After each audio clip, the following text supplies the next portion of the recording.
France దేశంలో తీవ్ర కలకలం రేగింది. సంగీతం, సంబరాలు, ఆనందానికి ప్రతీకగా నిలిచే ఒక భారీ ప్రజా వేడుక ఎంత ప్రమాదకరంగా మారిందో చూపించే భయానక ఘటన వెలుగు చూసింది. ఫ్రాన్స్ లో లక్షలాది మంది పాల్గొన్న వార్షిక సంగీత ఉత్సవంలో మహిళలతో అనుచిత ప్రవర్తన, లైంగిక దాడులు, కత్తిపోట్లు, దౌర్జన్యాలు చేసుకున్నాయి. ఈ ఘటన అంతర్జాతీయంగా తీవ్ర ఆందోళన కలిగిస్తోంది. ఈ హింసాత్మక ఘటనల నేపథ్యంలో రంగంలోకి దిగిన ఫ్రెంచ్ పోలీసులు దేశవ్యాప్తంగా 240 మందికి పైగా ఆందోళనకారులను అదుపులోకి తీసుకున్నారు. ఫ్రాన్స్ లో ప్రతి ఏడాది ఫెటే డి లా మ్యూసిక్యో వేడుకను ఎంతో ప్రతిష్టాత్మకంగా నిర్వహిస్తారు. ఈసారి ఘోరమైన నేరాలు, భద్రతా వైఫల్యాల వల్ల ప్రపంచవ్యాప్తంగా వార్తల్లో నిలిచింది. జూన్ 21న నిర్వహించిన ఈ మెగా ఉత్సవానికి దేశం నలుమూలల నుండి లక్షలాది మంది హాజరయ్యారు. అయితే వేడుకల రద్దీని ఆసరాగా చేసుకుని కొందరు వికృత చేష్టలకు పాల్పడ్డారు. ఉత్సవాల సమయంలో అనేక మంది మహిళలు, యువతులు తమకు గుర్తు తెలియని వ్యక్తులు సూదులతో గుచ్చారని పోలీసులకు ఫిర్యాదు చేశారు. దేశవ్యాప్తంగా ఇలాంటివి మొత్తం 145 కేసులు నమోదు కాగా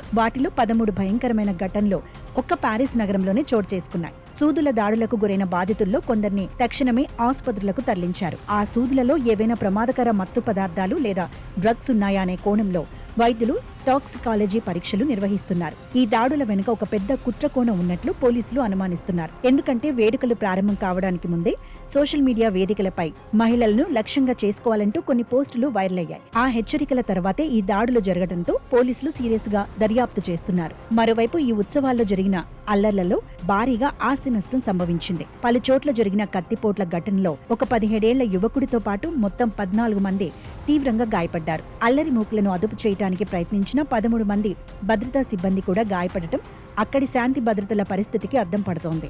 నిజానికి ప్రతి సంవత్సరం జరిగే ఈ ఉత్సవాన్ని ఫ్రాన్స్ సంస్కృతికి ఒక గొప్ప ప్రతీకగా భావిస్తారు. వీధులు, పార్కులు, పబ్లిక్ ప్లేస్లు అన్నీ సంగీతంతో మార్మోగాల్సిన ఈ వేడుక ఈసారి మాత్రం భయం, ఆందోళన, ప్రభుత్వ భద్రతా వైఫల్యాల చర్చలకు కేంద్ర బిందువుగా మారింది.